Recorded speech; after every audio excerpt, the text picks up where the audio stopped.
Will there be a first-round shocker in tonight's live draft? How high will Dalvin Cook be drafted this evening? And can the Joes keep the title on their side as we begin our pick-by-pick coverage? Follow along with the live draft board tonight and listen to our analysis as we call the action from the 2020 Pros vs. Joes FFPC Slim Shady League number 1 to see who will win a 2021 FFPC main event team. We've got a great show for you. Dave Gerzak is here. I'm Eric Balkman. Stick around. Your high-stakes fantasy football hour starts now. Let's begin now.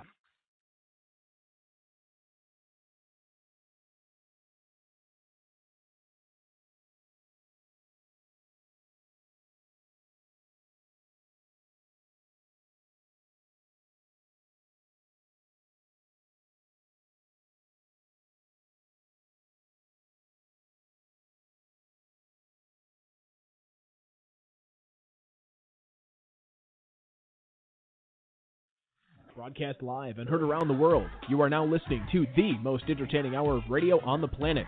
It's the High Stakes Fantasy Football Hour presented by MyFFPC.com with your hosts Eric Balkman and Dave Gerzak. The High Stakes Fantasy Football Hour is your home for football analysis from the best fantasy players in the world. And now, because no one else was available, here are Eric Balkman and Dave Gerzak.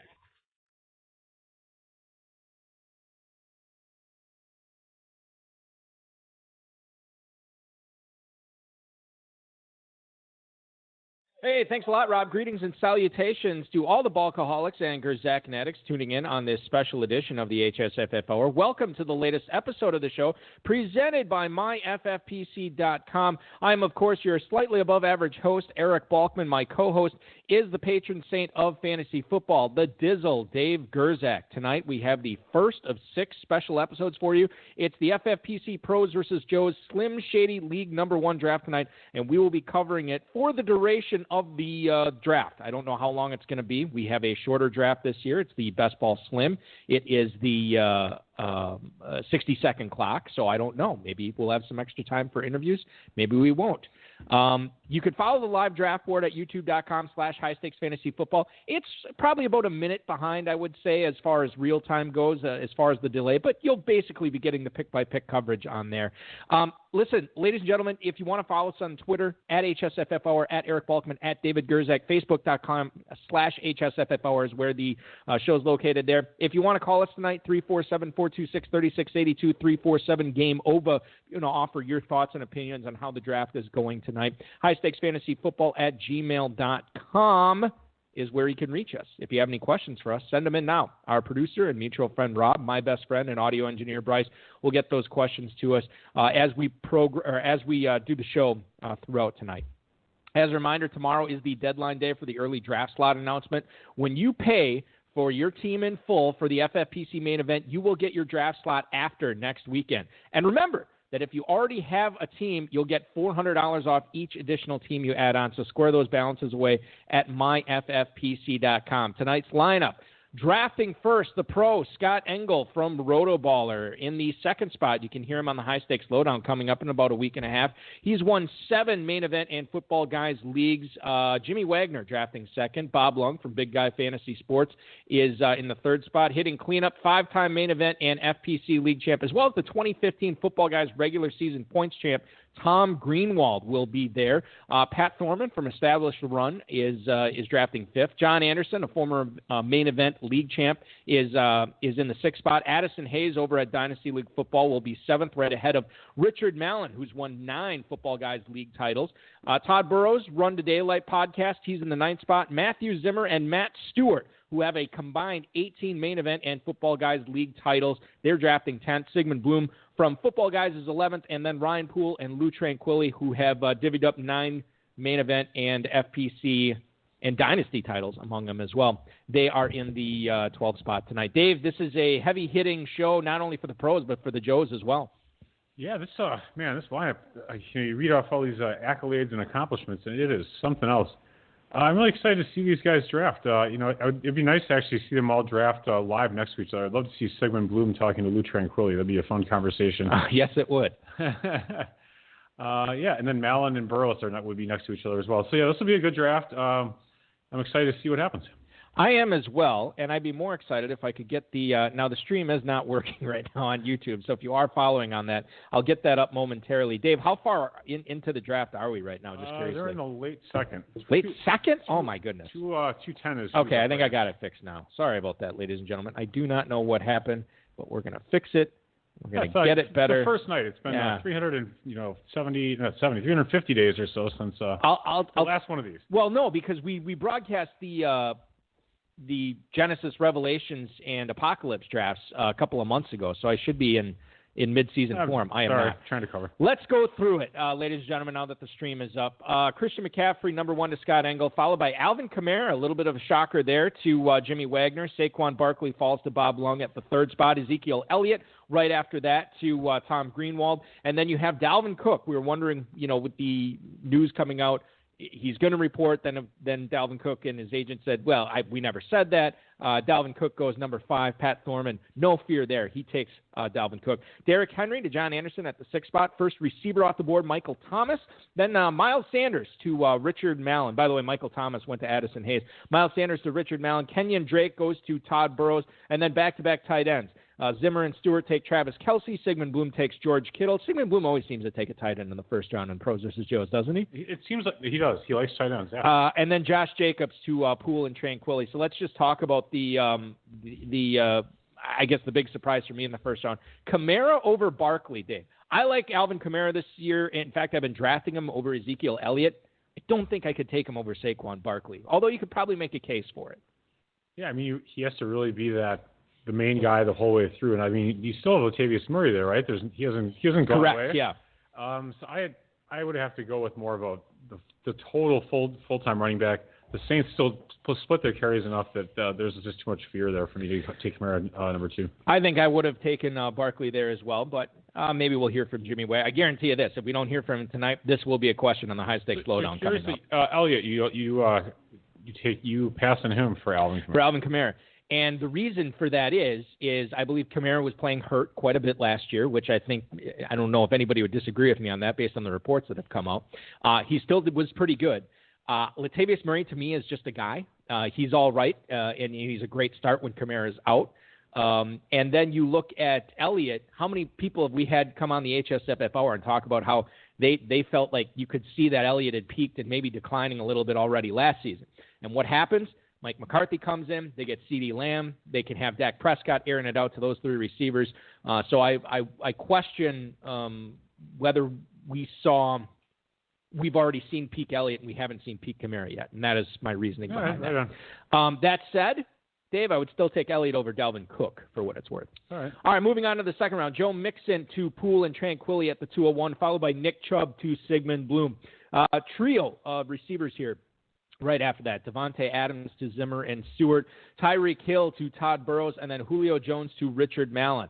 Austin Eckler is the 3rd running back off the board to Addison Hayes here in the second round. Chris Godwin right after that to John Anderson. Then we see Aaron Jones go to Pat Thorman as his 2nd running back. DeAndre Hopkins falls to the 209 right here. Hopkins to Tom Greenwald. Leonard Fournette to Bob Lung here at the 210. Then James Conner. Jimmy Wagner takes him at the 211. First quarterback comes off the board at the end of the second round in Lamar Jackson. And I'm actually just looking here with ADP. We'll get this up and going and break the second round down here shortly. But before we do that, I do want to go to the phone lines right now to the 718. You are on the air with Dave and Balky. Who is this? Hey, this is Scott Engel. How are you? Scott, good to hear from you, man. Of course, Scott Engel, the king from Roto Baller, drafting from the 1 spot tonight. No question you're going to take McCaffrey there. Talk a little bit about that Lamar Jackson pick with the last pick of the second round, drafting the first quarterback off the board tonight. Yeah, I'm big on Lamar Jackson. I actually have him ranked 8th overall, fellas, and thanks for having me tonight. To me, Jackson, he's the most unique player in actually not only fantasy football right now, but fantasy football history. I think the group think with a lot of people in fantasy football and a lot of people I respect is, A, wait on the quarterback, B, he's going to regress. But if he regresses, what is he going to regress to? Maybe 900 yards and and 27, 28 passing touchdowns. No other quarterback in the history of fantasy football has given you that kind of unique floor with rushing and giving you running back numbers at quarterback. Scott, and you make all great points there, and especially in this, it's a closed 12-team league. You're just trying to beat 11 other owners, and certainly you will have the advantage at quarterback here. What about Clyde Edwards-Helaire at the 301? Because this is a guy, after the NFL draft, we saw FFPC players taking him sometimes in the late first, early second. Then he slipped a little bit, and I think 301 is probably a little bit. I think that's a little bit higher than he normally goes right now. I'm just looking up. No, 211. So you actually got a good spot on him. But talk about that Chiefs backfield breakdown here between Edwards-Helaire and Williams. You're obviously on the CEH side. Well, it's sometimes, the way things go, you get a little forced to do something. The running backs are flying off the board. Right now we're in round 3, pick 12, and, there are a lot of the good starters are gone at this point. So I really had to take the best running back off the board. If it was a regular seasonal, I might take Melvin Gordon for consistency, but since this is best ball and I'm looking for upside more than I am for weekly consistency, I went with Edwards-Helaire, and at some point he's going to start. Maybe with no preseason, it might be maybe a few weeks into the season, more than you might expect, but I think I'm happy with the pick for the upside. Scott, let's talk about rookies here for a second, just kind of in general. In this format's a little bit different because you'll have the 16 weeks to make it up. But if you were drafting in something like the FFPC main event or the Football Guys Players Championship, when you have an 11-week regular season and it's such an important thing to get off to a quick start, would you be fading rookies in a format like this based on the preseason or lack thereof that they're going to have? How would you handle rookies in a format like that? I think it's just different, not for me, in a high-stakes sort of format. I don't think you can fade them because, there are guys like Edwards-Helaire and Cam Akers who are going to get, those very clear paths, I think, to a starting job. So you can't underrate them. You can't overlook them. When you get later in the draft, you have to look at guys like CeeDee Lamb, etc. If you're playing in a super flex, you have to look at Joe Burrow as your second one. And it's interesting I say super flex because right as I'm drafting, I'm also in an FFPC slow super flex, and I'm about to come up with my 10th round pick. It's good stuff there, and good analysis too, by the way. And you can get more analysis like this from Scott Engel, the FSWA Hall of Famer in the inaugural year. You can check out his work both at rotoballer.com as well as Rotoballer Radio, as he is a Sirius XM fantasy host there. Does fantasy work for Seahawks.com, and of course check out all of his work at Sportsline too. NASCAR DFS expert. I did not realize that, Scott. Who do you like coming up? Have you handicapped anything coming up in New Hampshire this coming weekend? Not yet, but is it not?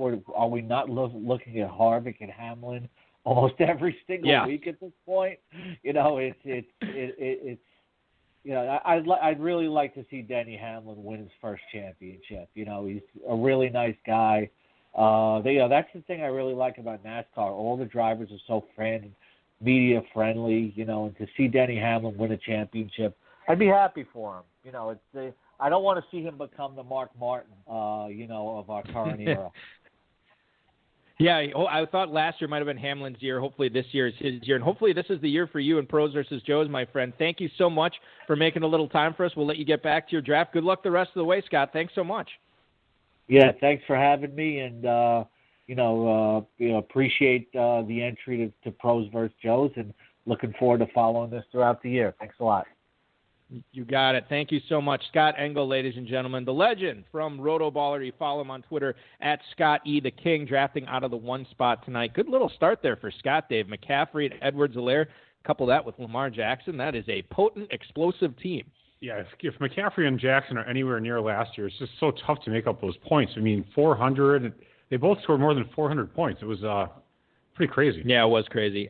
In fact, I can't remember. I think I had 3 teams that had McCaffrey and Jackson on, both of them last year. I think I won all 3 leagues. Mm-hmm. You know, and they killed it. Yeah, and they were great in the playoffs too. Right. You know, which absolutely. was fantastic. All right, let's move on here to do you have anything to say about the second round? I don't think anything stands out to me. Maybe Leonard Fournette at the 210. I'm actually just looking at ADP right now. And, of course, we thank not only Darren Armani for putting the Pros vs. Joes competition together every single year, but his website, fantasymojo.com, should be a mainstay if you play in the FFPC with all the data on there. It is certainly an awesome thing. Yeah, Dave, Leonard Fournette has an ADP of 306, and Bob Lung took him at the 210 tonight. Now, Bob Lung, you know he's Mr. Consistency, and he looks at what Leonard Fournette has done over the last few years, and it's been great, especially in 2019. He had a phenomenal season. And I think this is a guy that might be getting a little bit of short shrift in drafts right now. I think people look at it from the standpoint of, well, they didn't exercise his 5th-year option. It's clear they want to move on. Well, that's fine, but at the same time, wouldn't you think they're going to run him pretty hard this year? Wouldn't you think they'd be giving him a lot of touches? Wouldn't you think they'd be making him a focal point of their offense, knowing that they don't have to worry about keeping him fresh for future years? Or is that sort of an overrated take? I think that makes sense. And Fournette himself wants to be run into the ground because he's looking for a new contract next year. So, you know, they're both aligned, actually. I do like Fournette. He's a 3-down back. Look at Barkley and Fournette. I mean, really, Fournette could outscore Barkley. It's totally possible. Bob has both of them. If both are healthy? Yeah. Really? You don't think it's possible? Well, anything's possible. Well, I'm just saying. I mean, it's not like, how many, I guess I have to look at what Barkley scored last year. Right. It's not like he was transcendent like everyone thought it was going to be. It was good, but it wasn't. Didn't he miss some time last year, too? Who the hell knows? And I feel like he has missed some time in his career in the NFL. The other pick in that round was the one right after, James Conner going at the 211. That seems like he was usually going probably in the 309 to 312 range, is my guess. 303 actually. Is he? He's moved up. So this is the slim format too. I don't I don't know if it affects it that much. Right. But it certainly has, because I think you're right. And like the FPC or the main event drafts, I feel like he has been going later in the third. In any event, speaking of the third round, let's go there and tell you exactly what happened here. So after Edwards-Helaire went up to 301, Le'Veon Bell goes to Jimmy Wagner as he starts off with 3 straight running backs. The second quarterback comes off the board to Bob Lung with Patrick Mahomes, followed by Jonathan Taylor, who goes to Tom Greenwald at the 304. Mark Andrews will be the third tight end selected tonight. He goes to Pat Thorman, as Pat Thorman starts off running back, tight end. Then you have Melvin Gordon, followed by a bunch of receivers. Kenny Golladay to Addison Hayes, Mike Evans to Richard Mallon, Odell Beckham to Todd Burrows, and then Juju Smith-Schuster to Zimmer and Stewart. Zach Ertz, fourth tight end off the board at the 311, and then Allen Robinson wraps up the third round at the 312 tonight, Dave. So as we look at this right here, nothing too egregious stands out to me. Maybe the Jonathan Taylor pick at the 304, although he's picking up some steam lately. Yeah, he is. When you look at how they're doing the training camps, maybe avoiding the rookies.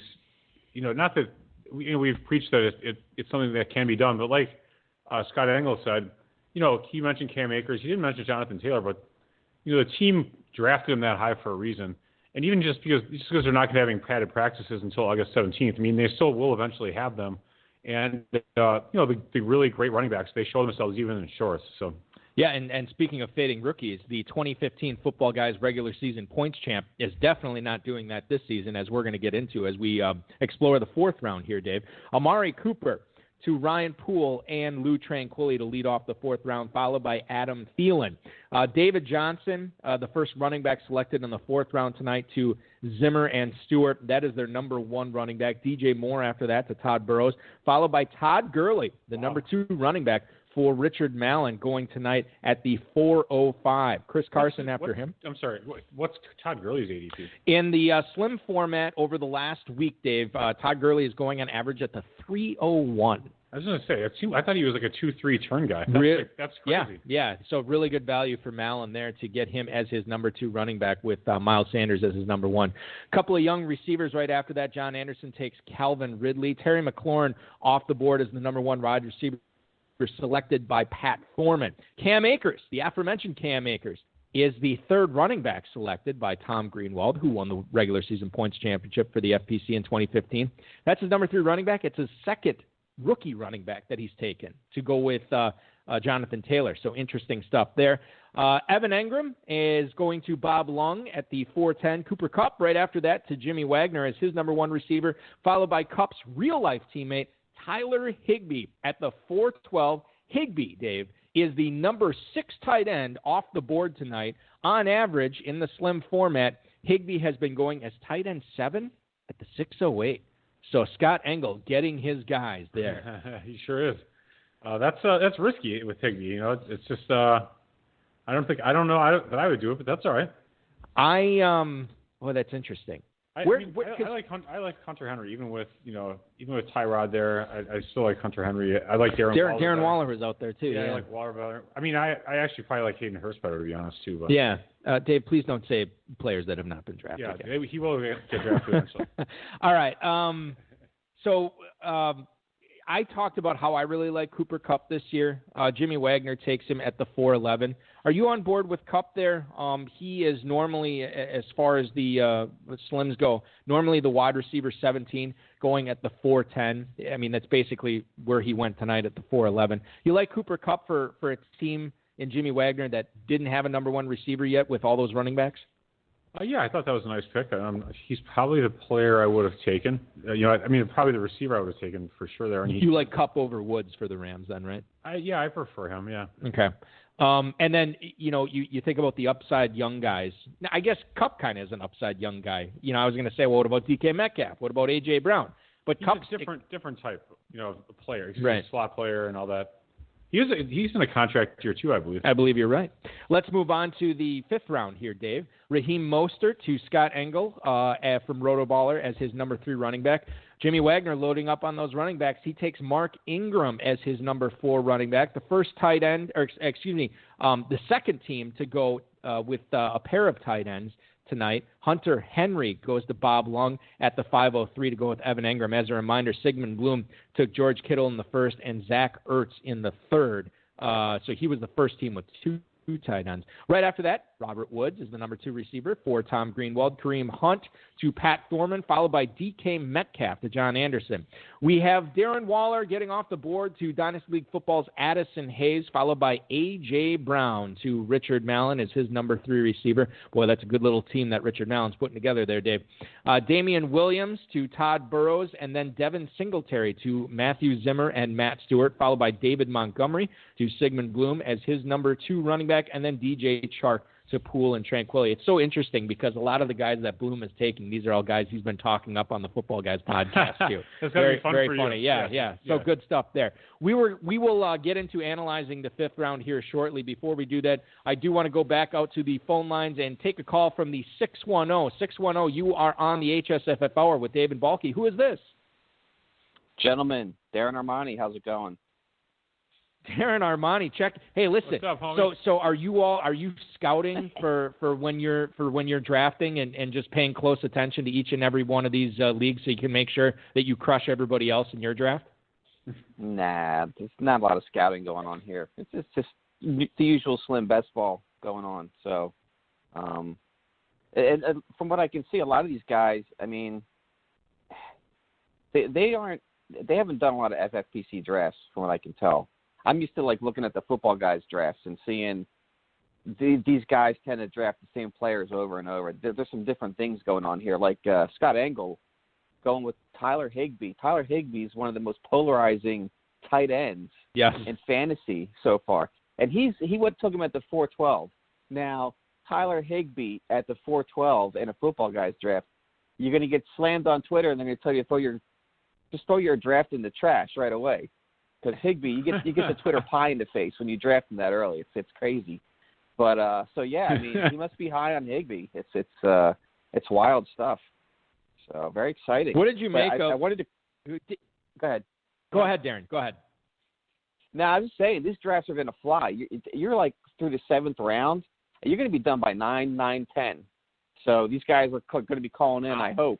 And you're going to have plenty of time to review these drafts, so I just wanted to get in early before the floodgates open.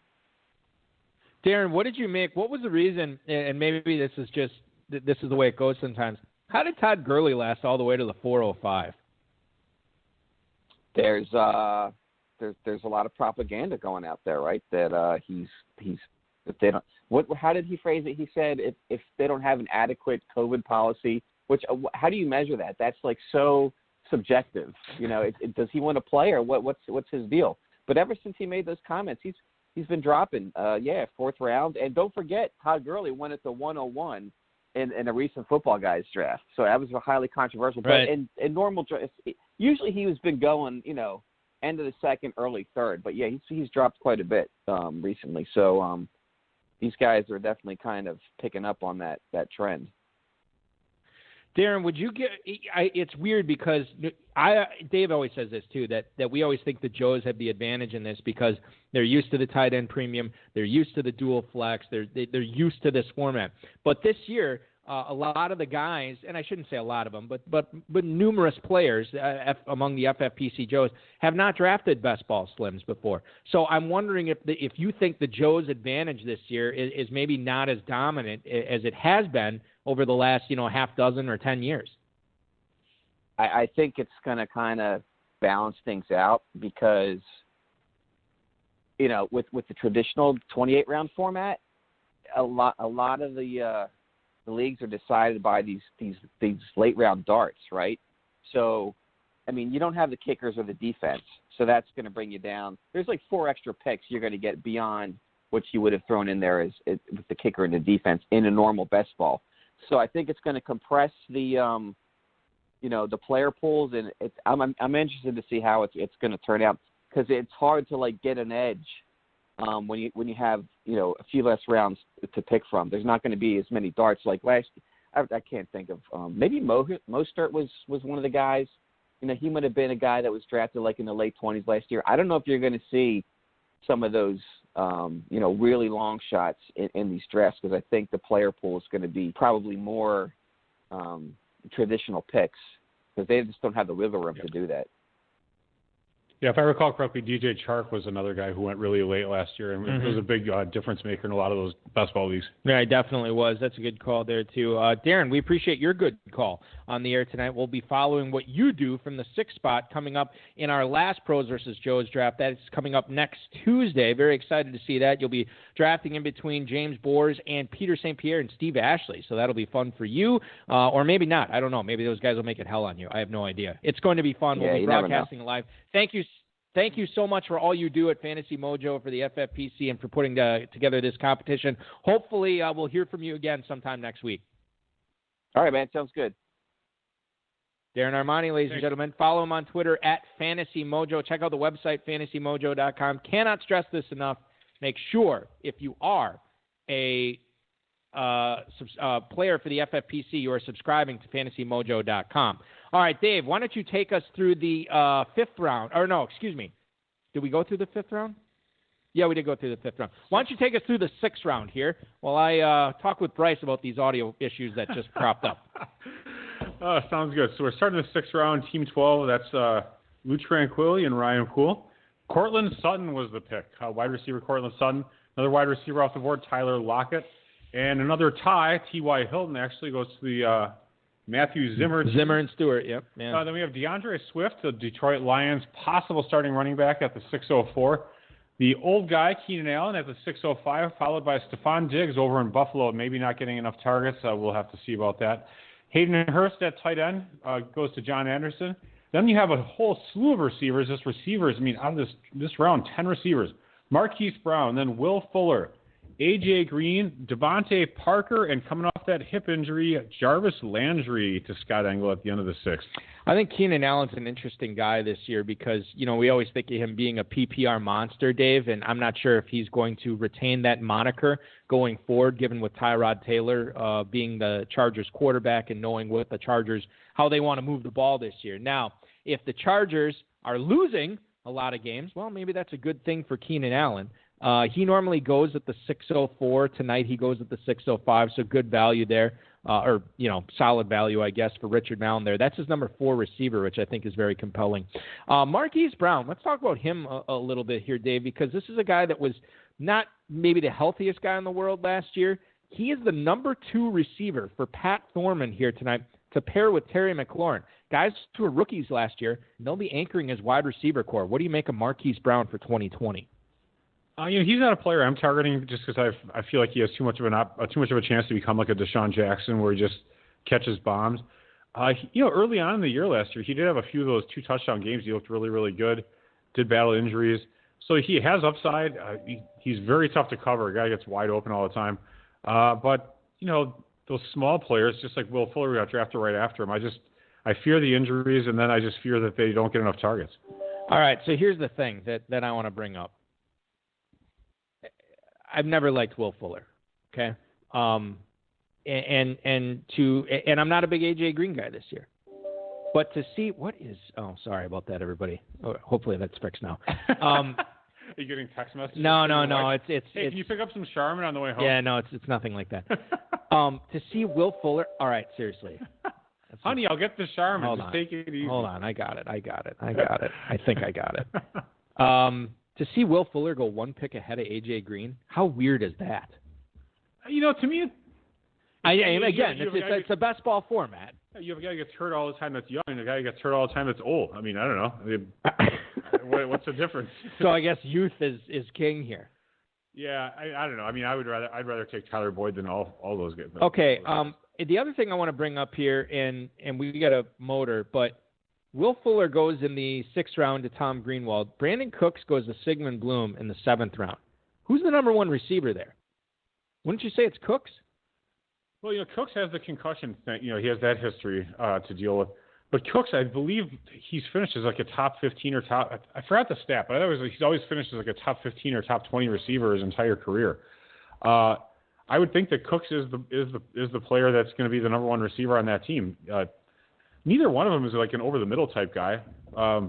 But I mean, I guess if you had to choose between, they don't really have a tight end or a running back that's an over the middle type guy. Yeah, who's gonna get catch passes over the middle? Who's the other guy they got there besides Kiki QT?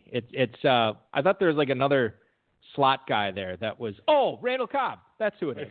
Randall Cobb's there. Maybe he's going to be the guy that's going to be collecting up all those targets. I don't know. It wouldn't be actually. That's not a terrible pairing in a best ball format to take Cooks and Cobb or Fuller and Cobb, just to kind of protect yourself a little bit there. I mean, Deshaun Watson's still getting drafted nice and high, so somebody's got to produce on that team. We will see. Tom Greenwald and Sigmund Bloom both have the opportunity to get that Cobb pairing. We'll see if they do. Sorry, I mentioned Cobb, Bulky. He hasn't been drafted yet. Well, listen, people expect that from us now. All right, Tyler Boyd leading things off in the 7th round to Scott Engel, followed by Kyler Murray as the 3rd quarterback off the board. About 4 rounds after the number 2 quarterback off the board. Julian Edelman, Dak Prescott, then to Tom Greenwald, Michael Gallup to Pat Thorman. Emmanuel Sanders goes off the board at the 7:06 to John Anderson. Darius Geis, the number 3 running back drafted by Addison Hayes. Mike Gesicki is the starting tight end for Richard Mallon after he loaded up on backs and receivers early. J.K. Dobbins off the board to Todd Burrows. Wow, look at that distance between Ingram and Dobbins. Deshaun Watson to Zimmer and Stewart, Brandon Cooks, and then T.J. Hawkinson, the number 1 tight end, selected by Ryan Poole and Lou Tranquilli. Dave, J.K. Dobbins goes off the board at the 7:09. Mark Ingram went off the board at the 5:02. I'm no mathematician, but I feel like that's like 2.5 rounds separating those guys. And if you look at the ADP in this type of format over the last week, you have Ingram going at the 5:07, J.K. Dobbins at the 6:04. That's normally a half round separating. What happened here tonight? Why did Dobbins slip? Did something happen that I'm not aware of? No, I don't think so. I just think it's kind of the nature of the beast. Wagner took Ingram a tad bit early, and then Dobbins just really, really fell. That 6th round, like we kind of talked about, that was the big receiver round. And so people probably were just feeling, and then even in the early 7th, out of the first 6 picks in the 7th round, 4 of them were wide receivers. So people felt the pressure to grab wide receiver, and then you had someone like Dobbins drop. That's weird because Dobbins is kind of in that. He to me is like the last of that category before you get into the Geis, Ronald Jones range, if I recalling correctly. And there's kind of like that teardrop. It seems like, and to me it's not because I actually like Rojo myself, but it seems like after your Swift, Dobbins, the Singletary, Montgomery type guys, and then Kareem Hunt, who's been moving up, you kind of have a little bit of a drop until you get to the next group of running backs. Yeah, I mean, you're looking at like the other Tampa back there, Tariq Cohen, the other Lions running back there dropping into that next tier that you're talking about. We have a tight end round here coming up in the 8th round. Before I analyze that along with my good buddy, the Dizzle, I want to take another phone call here from the 201. 201, you are on the HSFF Hour. It is David and it is Bulky. Who is this? It's Todd from PA. Oh, perfect. Todd, good to hear from you. Always, my friend. So you were actually on Twitter before this draft started lamenting some of your previous finishes in this competition. I want to get your feeling now as we are a little bit more than halfway through this draft. How's your team shaping up? You feeling good, bad, or indifferent right now? Kind of indifferent. I love my start. Thing that I've been focusing on lately with FFPC is, as best as possible, try and stay balanced. Because especially in a draft like this, you don't know where the runs are going to come. And if you want to scoop value, it's hard to do that when you're out of balance positionally. So I try and keep my running backs and my wide receivers pretty even. That being said, David Johnson went one pick ahead of me, and DJ Moore was there in the 4th round where he never is. So I took him. And then there was another running back run, so I had to reach a little bit for Damian and Swift, but then I got value on Dobby. In fact, if you're a Harry Potter fan, Dobby is free. I don't think I've ever seen him go. I don't think I've ever seen him go that late. And I got, sniped a couple other times, and I've been chasing it a little bit the last few rounds. And, as much as we talk about the later rounds, to start out Drake, Tyreek, Beckham, and DJ Moore, that's a really good start. I was kind of curious because you talk about balance here, Todd, and you were one, I shouldn't say one, but you were one of the teams that waited on tight end here. You get Goddard and Jarwin back-to-back on the 8th and 9th round. Was it just more important for you to make sure that you had a good nucleus at running back and receiver and let other people grab those early tight ends so you could scoop up the value later? How did you sort of attack that position? No, it was, Hunter Henry went early, who's a guy I like. Gronk went one pick ahead of me, so I took Goddard. Waller went a couple picks ahead of where I would have taken him. So basically, I ended up in a situation where I had to react to what was there. And that's, I like Goddard a lot. I mean, Goddard had 50-something catches last year. I think there's room for him to grow a little bit there even with more options. I think people are underestimating just that offense being better because they have more options.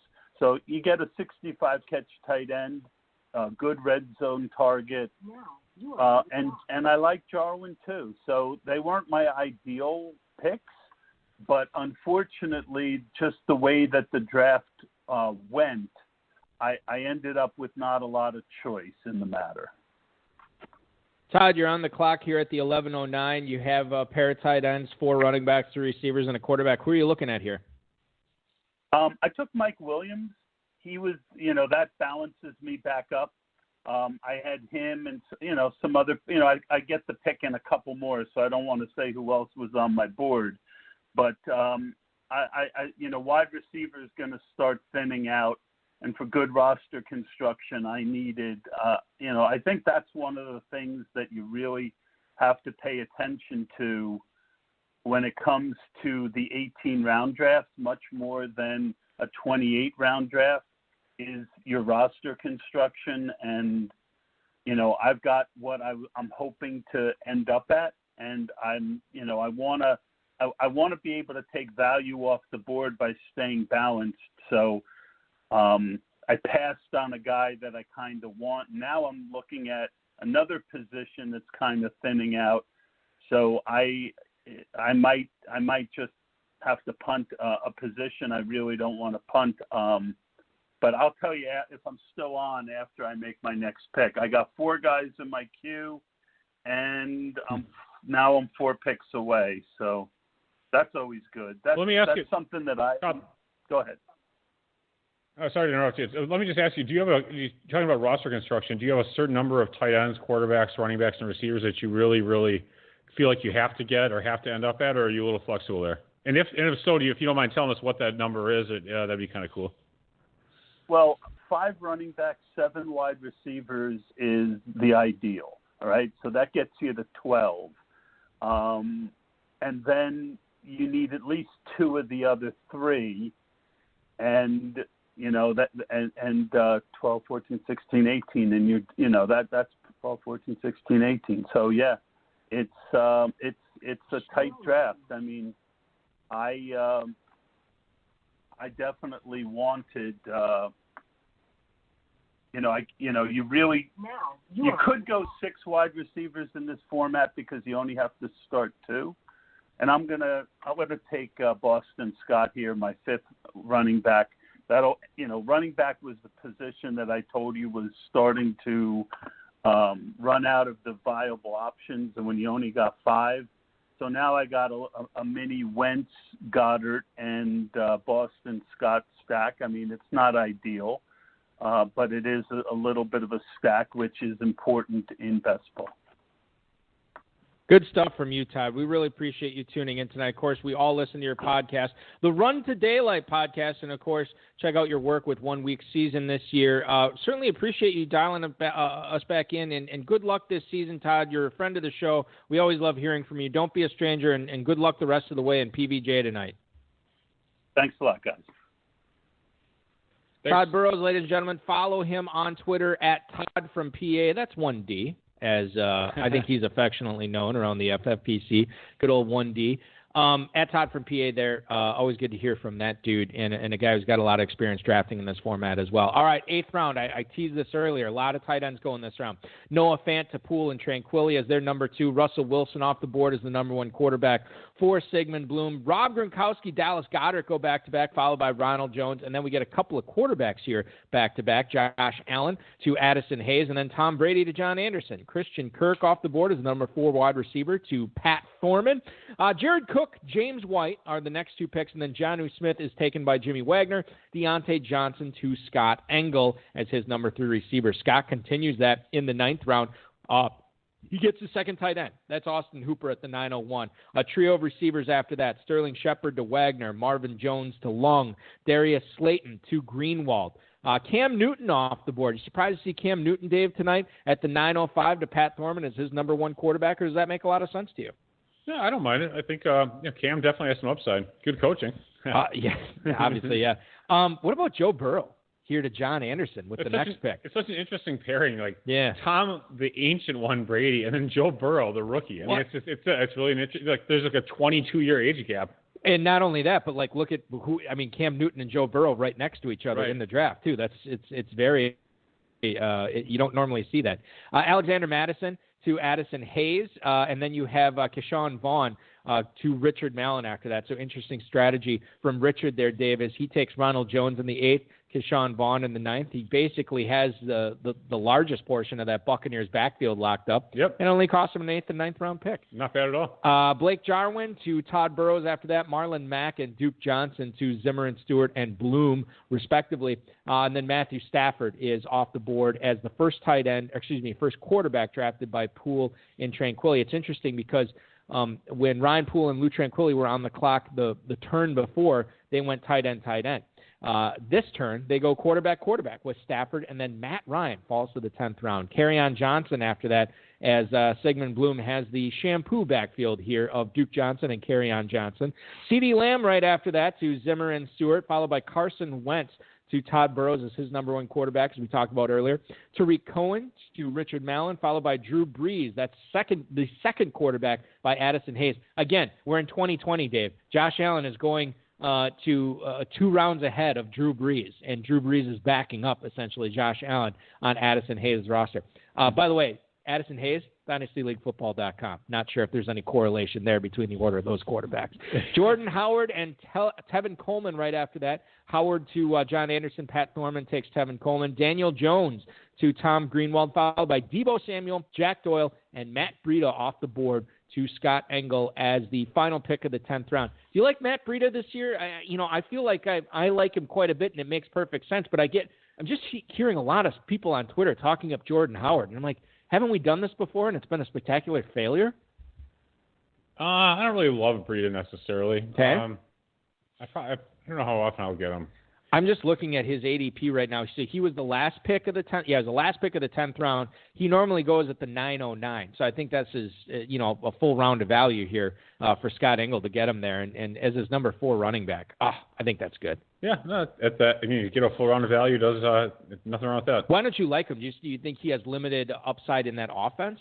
Well, in the offense, it's not going to be. I don't think it's going to be all that great, and he does have to deal with Jordan Howard. And so if he's only like a third down back, I don't see him unseating Jordan Howard as the first and second down back. So limited upside with not really a limited downside. So okay, really, and I also don't think he's a great. We got to cool my jets on Breida. Anything like that. I mean, I don't. There's you're getting him really cheaply, so there's nothing wrong with taking him in that spot. Really. Okay, fair enough.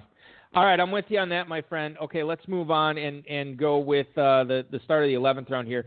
Trio of receivers kick it off. Jalen Reagor to Scott Engel, Jamison Crowder to Jimmy Wagner, and then Preston Williams to Bob Long. Tony Pollard goes to the Ezekiel Elliott owner. That is Tom Greenwald. Nice job there. McCole Hardman right off the board. Hardman goes to Pat Thorman. And then you're looking at A.J. Dillon and Latavius Murray, a couple of handcuffs there to the picks after that. That's Anderson and Hayes. Jerry Jeudy, Mike Williams. You heard the Mike Williams pick live on the air, followed by Sony Michel, Naheem Hines, and Henry Ruggs, the number 5 receiver for Poole and Tranquilli, off the board. Any picks stand out to you in that round, Dave? I thought that's a nice – I'll just kind of tee you up here. I thought it was a nice little job by the Elliott owner to get Tony Pollard there, Elliott owner being Tom Greenwald. Yeah, that is – you don't see Tony Pollard getting selected by the Elliott owner usually because there is always a Pollard fan in these drafts. So someone's kind of snatching him up usually before the Elliott owner can get to him. So I think that's a really good pick. And you didn't have to overpay for him. 11th round seems fine. Staying in that round. I do like Jerry Jeudy, of course, as I kind of mentioned before. So as a rookie pick, even though it's his 5th wide receiver for badges, we don't need those stinking badges. That's Richard Mallon. Yeah, another nice pick. Okay, so let me ask you this. Preston Williams goes at the 11:03, and Devontae Parker went at the 6:11. I get why Parker would go ahead of Williams. I don't know if I'm on board with that big of a gap. He was outperforming. Williams was, as a rookie, was outperforming Parker until he got hurt. So if he's fully healed, I do feel there's some danger with Devontae Parker because of that.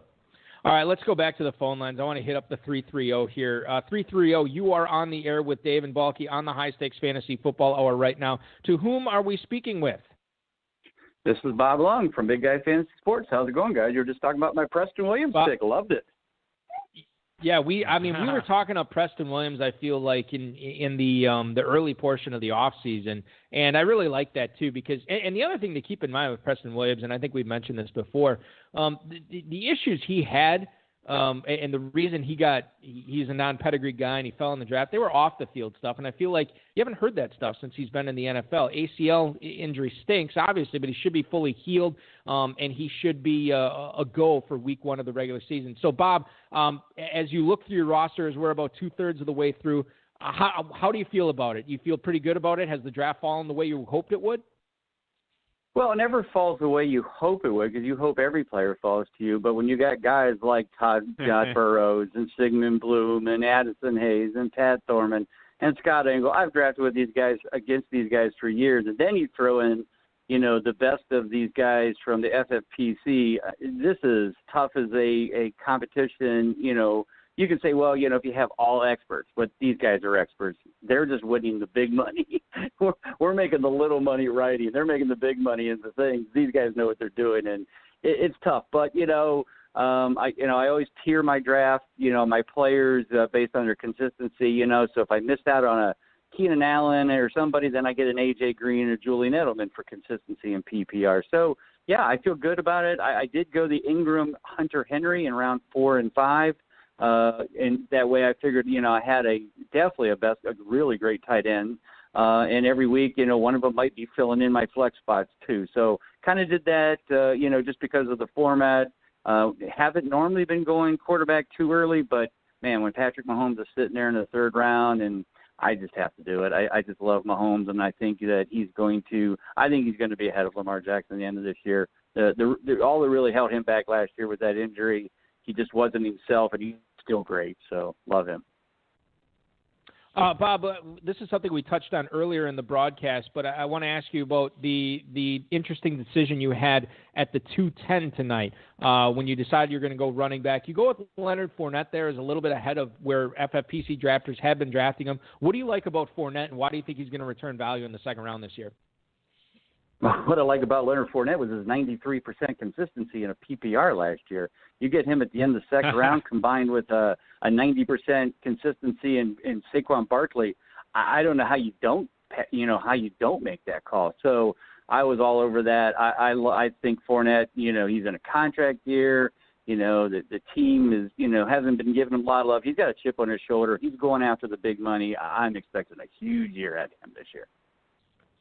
So, Bob, you're coming up on your pick, and perhaps you've already even made it here in the 14th round. Not yet. You have a good selection of okay, not yet. So you have 6 receivers on your roster thus far. You have 4 running backs. You're looking at 2 tight ends, and then obviously Mahomes at quarterback. Can you kind of take us through what you're thinking here as far as what you're going to do at the 14-10?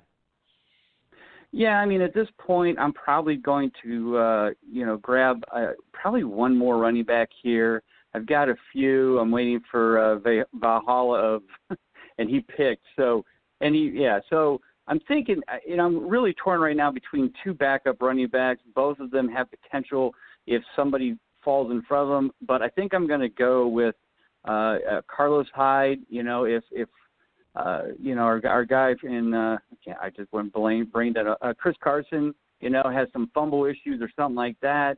That could move Hyde right into the opening spot. And I obviously went after Hyde to, fill in for Rashad while he tries to mend up. So, he could become the number 1 guy in Seattle real quick if, that happens there. So that's why I like that pick there. Yeah, we actually on our Friday night HSFFO where we're talking up Carlos Hyde too. I think that makes a lot of sense, and it's a good pick by you there.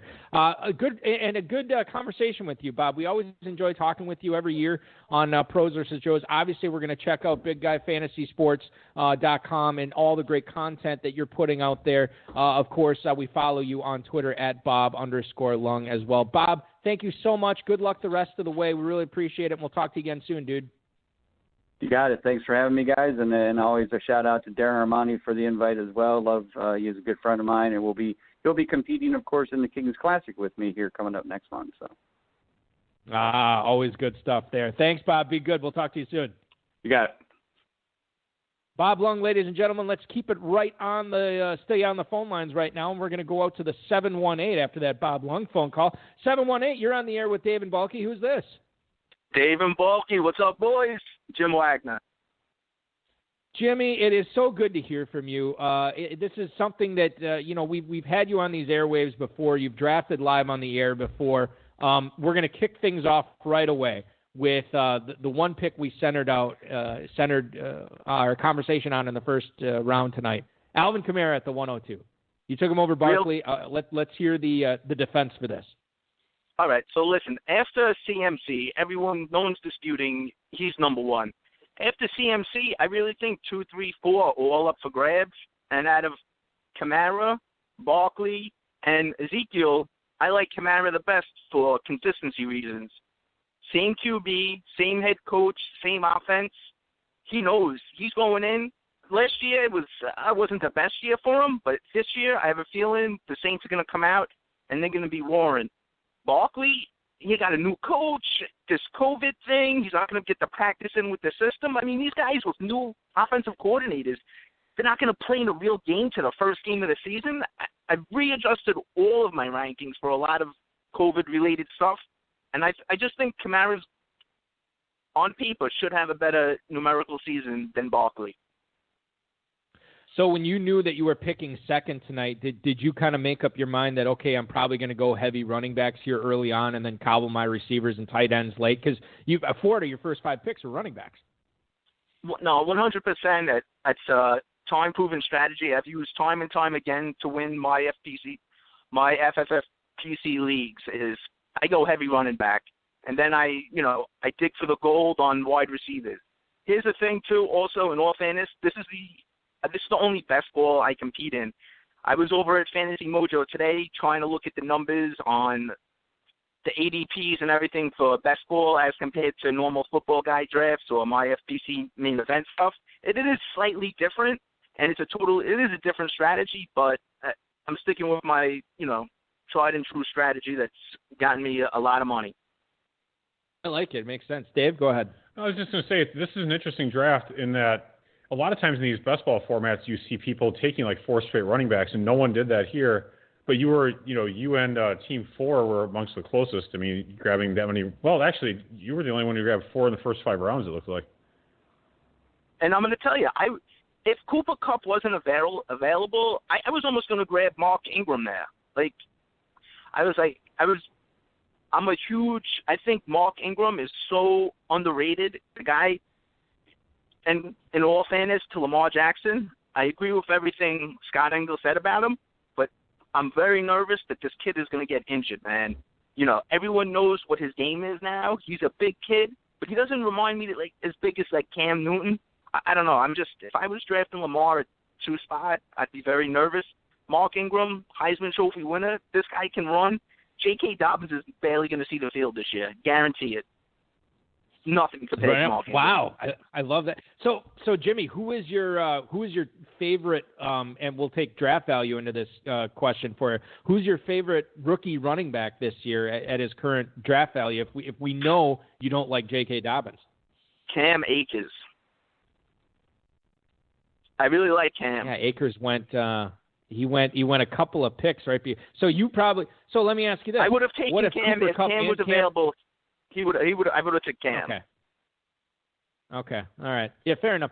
Why do you like Cam Akers so much? Given that, well, I guess maybe this is more of a question or more of a statement that you don't like Henderson or Brown. That's more of the statement. I just think with Gurley gone. Yeah. Hello. Go ahead. Go ahead. Yeah, I was just thinking with Gurley gone, I just feel like they're going to run that kid. But they wouldn't have drafted a running back if they felt good with the guys behind Gurley. Yeah, no, I'm with you on that, and that was sort of my feeling when I saw that Cam Akers selection by the Rams. It's kind of wrote Darrell Henderson off there. Jimmy, we have so much more to talk with you about Yep. So I can let you get back to drafting. Thanks a lot for having me, guys. You bet, and we're gonna get much more. We're gonna delve into your draft much more when we have you on the High Stakes Lowdown. Not this week, but next week, and we'll get deep into this Pros versus Joe's draft. All right, be good, guys. man. Thanks we'll for talk to you having then. Talk to you later, man. Jimmy Wagner, ladies and gentlemen, always good to have him on. Triple J, as he's known by in the FFPC. Good dude, and we'll look forward to that interview. Dave, I want to take one more phone call as long as we've been taking a bunch of them here. Take a ton of them. We'll go to the 814 now here on the Pros vs. Joe's Slim Shady draft number 1 here for the FFPC. Who is this? You're on the air with Dave and Balky. Hey, what's up, guys? It's Addison Hayes, DLS. Addison Hayes from Dynasty League Football. Addison, have you? I can't remember. Is this your maiden voyage in Pros vs. Joe's this year? It is. Yeah, it is. Actually, to spill a little bit of the beans, I had to make an FFPC account just to even get into this. That's good stuff. So how's it been going so far for you as you look at your team? That's we've only got about 3 more picks for you left to go. Yeah, I liked my build overall. I think it's pretty solid. I wasn't really sure, in the first round. I wasn't sure if Michael Thomas was going to make it to me or if he was going to be taken above me, leaving a running back to drop. So I was happy to grab him, and I kind of went, a little wide receiver heavy here in the first few rounds, grabbing Thomas, Galladay, and Stephon Diggs all in the first 6 rounds. But I like that build overall, and really I'm just trying to figure out what I'm doing at this tight end position because I don't like what's going on after Darren Waller. Yeah, so you were probably pretty thankful there that you were able to snare Darren Waller there at the 507 tonight. Hayden Hurst goes in the 6th, Gesicki, Hawkinson, but you're right, there is a drop off there. So to get those two receivers and those two running backs and still get Waller probably was a pretty good way to start off your draft. You had to be thrilled with that. I was very thrilled. I like the overall balanced approach to it that I got going on here, adding Eckler and Chris Carson as my other two running backs here. Darren Waller, who I think, a lot of people, I think, really have overblown Darren Waller's situation with the Raiders bringing in a lot of rookie wide receivers, Henry Ruggs, Ryan Edwards, also the running backs as well, too, when you think of like Lynn Bowden and stuff. So even I think if Darren Waller takes a hit in the target department, I still think that he is Derek Carr's go-to guy who's more of a shorter A-dot guy. And if he can rack up those receptions in 1.5 premium, I think that's going to be a gold mine for me. So now Addison, now that we know that you hadn't drafted in an FFPC league before, and knowing that the strategy you're kind of going to take on the way in, knowing there's a dual flex, knowing it's a tight end premium league where you get 1.5 per catch for that, did you adjust your ranking slightly, significantly? How did you adjust for knowing that you were going to be preparing for this best ball slim?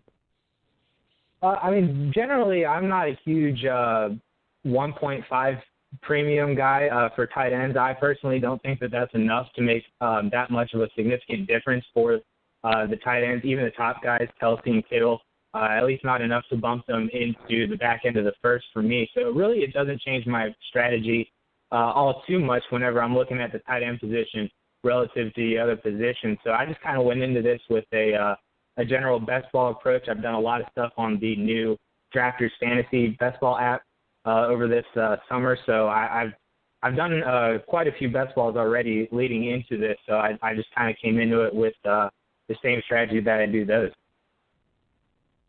Addison, what can you tell us that you're working on for Dynasty League football right now as we look forward to more of your content coming out?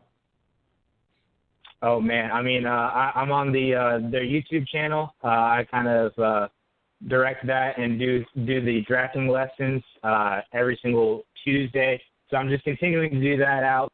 A lot of awesome stuff coming out in the tools department. That's my primary background is the stats, analytics, and stuff with the tools and apps for Dynasty League football.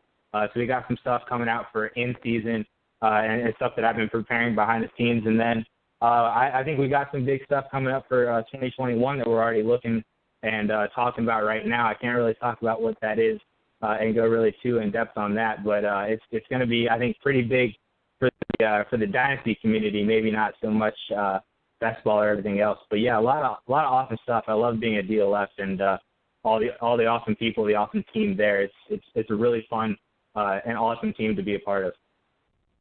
You can check out all of Addison's work at dynastyleaguefootball.com. Check out that YouTube channel, youtube.com/dynastyleaguefootball. And, of course, follow Addison on Twitter at AmazeHays_. We are amazed by your draft. We are amazed by this phone call. We're amazed by everything, Addison. Thank you so much for tuning in and drafting tonight and giving us a call. We really appreciate it. Good luck the rest of the way. Be good, and we'll talk to you again soon. Yeah, thank you guys. Thank you for taking my call, and all the best wishes for everybody else in this draft too. Hopefully, they all do a little bit worse than me. That's a good way to look at it. Thanks, Addison. Talk to you again soon, man. Yep. See you guys later. Later on, indeed. At AmazeHays_. That's HAYES. Good stuff from Addison. It's weird, David. It's as many years we've been doing pros versus shows. It's always awesome to get new pros into the contest before, especially ones that have not had a lot of experience playing with the FFPC. And I know if I know Dynasty League football, I'm sure that Addison is working on something that will be awesome for a lot of the FFPC Dynasty owners. And remember, if you want to sign up for a Dynasty Startup Draft, myffpc.com. They're filling up strong there. We're in the midst of Dynasty season, so now is the time to launch that. All right, ladies and gentlemen, I think we are – where are we at here, Dave? End of the 17th. End of the 17th. My goodness. All right, let's do one more round of analysis here, and then we'll probably get into team construction if you're cool with that. So what round were we on? You can just go through all the rounds, I guess. Well, if you want. Should I? Are we ending early? Are we going the full? Well, no. Let's just. You're right. Let's do that. Let's go pick by pick the ones that we missed, and then we'll do the team stuff later on. Okay. So we left off at the end of the 11th round. We're going to kick things off with the 12th round. That was Darrell Henderson going to Pool and Tranquility. Herb Smith is off the board after that to Sigmund Bloom as his number 3 tight end, Zach Moss and then Boston Scott. You heard the Boston Scott pick on the air from Todd Burrows. Chris Herndon is backing up Mike Gesicki, and then Golden Tate and Michael Pittman are pair of wide receivers off the board.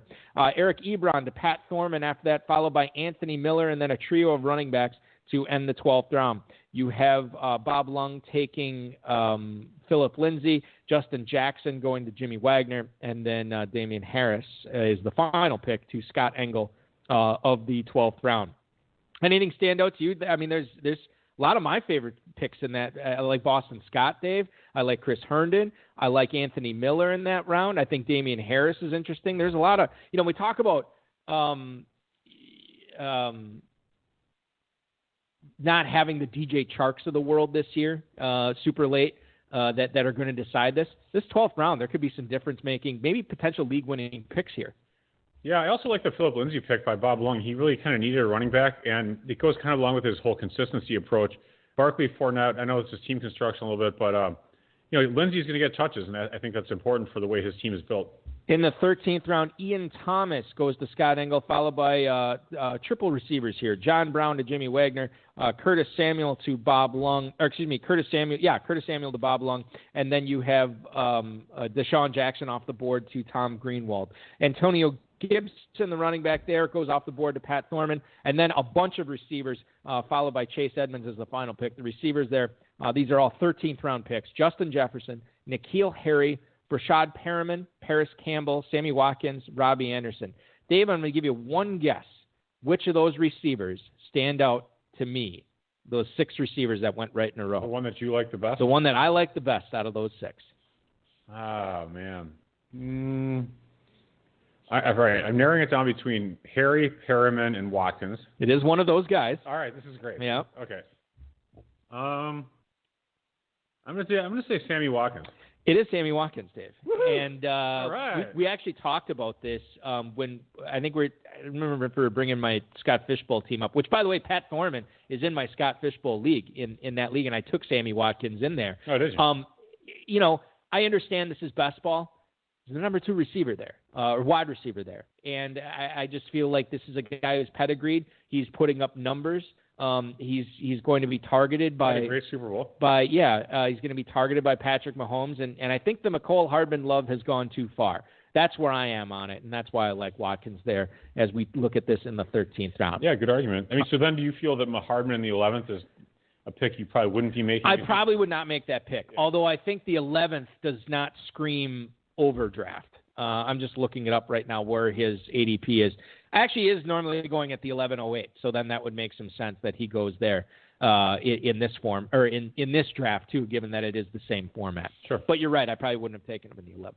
All right, moving on to the 14th, a.k.a. the QB round. Brandon Ayuk to Pool and Tranquility. Aaron Rodgers to Sigmund Bloom, followed by Baker Mayfield and Teddy Bridgewater. My guy, Jay Sternberger, goes in this round as well. And then you have Giovanni Bernard, Jared Goff, and Ben Roethlisberger. O.J. Howard to Tom Greenwald. Carlos Hyde then off the board to Bob Lung. You heard that pick on the air. And then Ryan Fitzpatrick and Josh Kelly end the 14th round. I'm trying to see here. Can I say something about the quarterback? Yeah, go ahead, and then I'm going to make a Chargers point. I feel like Sigmund Bloom has gotten. I feel like he's been the run starter, or what, I don't know. Maybe I don't know how you really describe it, but he gets Russell Wilson in the start of the 8th round, and to me, Russell Wilson really is the end of that top QB tier. It's like you have Lamar Jackson and Mahomes are kind of by themselves, but then you have the next 4 are Murray, Prescott, Watson, Wilson. I would agree. So he finishes that off, which is nice, and then a few more go. And then, so in the 10th round, Daniel Jones gets taken as the 10:09. No one takes a quarterback in the 11th. No one takes a quarterback in the 12th. No one takes a quarterback in the 13th. Then he finally breaks the seal, takes Aaron Rodgers to start the 14th round, and then boom, all these quarterbacks go. I mean, Sigmund Bloom has got to be sitting there. I feel like, I know he doesn't smoke, but he's probably smoking a cigarette like, oh my God, look at how great I am at picking quarterbacks. Right, he crushed the quarterbacks. I think that I can at least say that about Bloom. Yeah. It's interesting, too, because I was just listening to a Football Guys podcast. He wasn't exactly effusive in his praise for Aaron Rodgers' fantasy prospects this year. I mean, at a certain point, it's just like whatever. Yeah. It's the 14th round, and this guy, a probable Hall of Fame quarterback or whatever. Oh, he's a Hall of Famer. Well, sure. there you go. Yeah. So Wilson and Rodgers, I mean, that's fantastic. Let's get back to the 15th round here, Dave, as everything is now complete. Ryan Tannehill at the 15:01, followed by Phillip Rivers. Then you get T. Higgins, Gerald Everett going at the 15:04 to Tom Greenwald, Alan Lazard to Pat Thorman right after that. A couple of tight ends. You have Greg Olson going to John Anderson, and then Addison Hayes takes Kyle Rudolph. Jimmy Garoppolo off the board right after that to Richard Mallon, and then you have Gardner Minshew to Todd Burrows. Zimmer and Stewart take Devontae Freeman. Corey Davis off the board to Sigmund Bloom, and then Drew Lock, the third quarterback drafted by Poole and Tranquilli. They go then with the rookie running back Darrington Evans to kick things off at the 16:01. Kirk Cousins to Bloom, Dawson Knox to the FFPC Joe team of Zimmer and Stewart. Antonio Brown right after that. Now, what do you make of that pick to Todd Burrows? That's a pick. That's the definition of pick to win, right? What day of the week is it? Is he retired right now? Or is right now, he's trying to come back. Oh, he's coming back. Yeah. Now, give it a few days. I don't know. It's so funny. It reminds me of these guys at Watchco.com, another place where I have a business. We shameless plug. Yeah, sorry. So they had, what was it? It was DMX. It was is DMX in jail? Yeah, there's a website called Is DMX in Jail? .com. Yeah.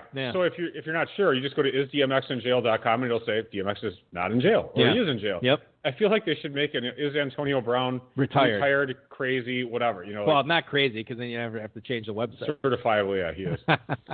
All right, so Antonio Brown goes off the board there at the 16:04. Yeah. Sam Darnold goes the pick after that, the Jets quarterback, followed by Will Dissly. And then you have Laviska Shenault, the rookie receiver, for the Jaguars going to John Anderson.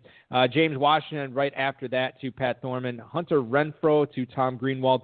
Derek Carr, the final quarterback chosen in the 16th round. And then you get a pair of receivers here, Kenny Stills to Jimmy Wagner, and Steven Sims off the board as the final selection for Scott Engel here in the 16th round.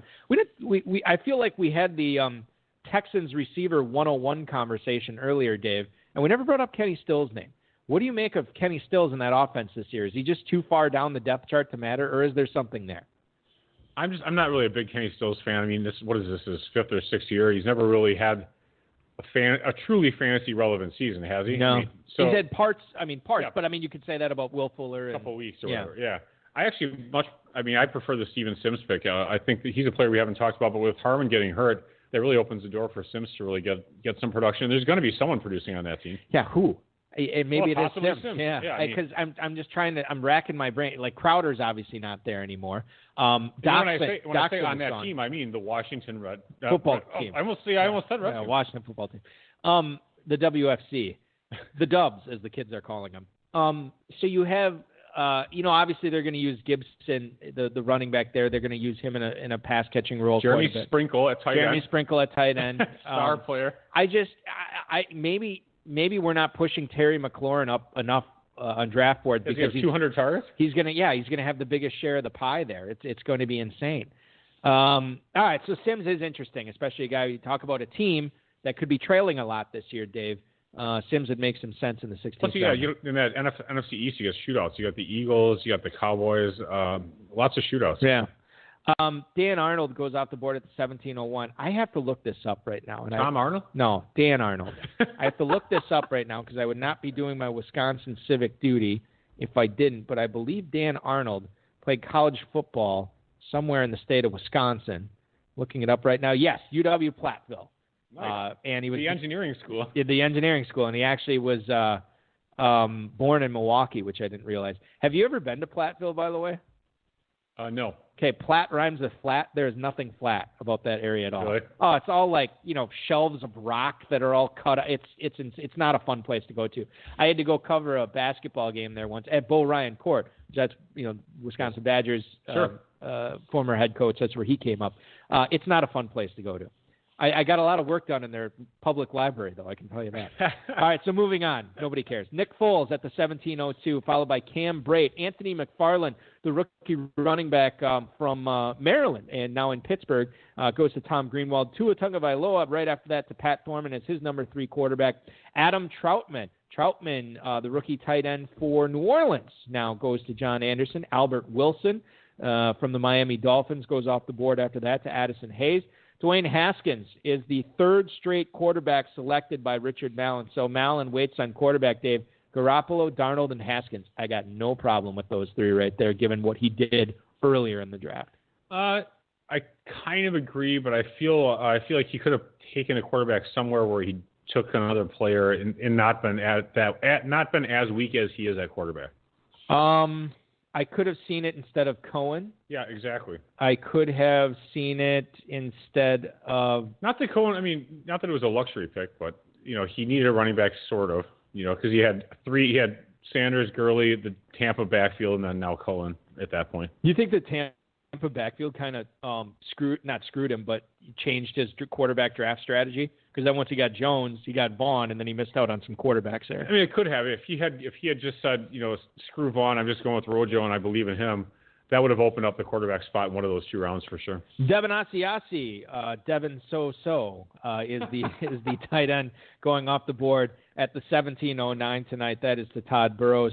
Alshon Jeffrey, Randall Cobb, and David Njoku round out the 17th round there. And then the final round of the Best Ball Slim tonight, Jamal Williams at the 18:01 to Lou Tranquilli and Ryan Poole. Larry Fitzgerald right after that to Sigmund Bloom to round out his team. Chris Thompson is the new running back for Jacksonville. He's also the running back for Zimmer and Stewart there at the 18:03. Josh Reynolds and Denzel Mims, the receivers selected after that, the pass-catching back, we think, for the Las Vegas Raiders. Jalen Richard is the 3rd running back selected this round. Then you have Devin Funchess for the Packers, Mohamed Sanu to Pat Thorman, Raekwon Armstead to Tom Greenwald.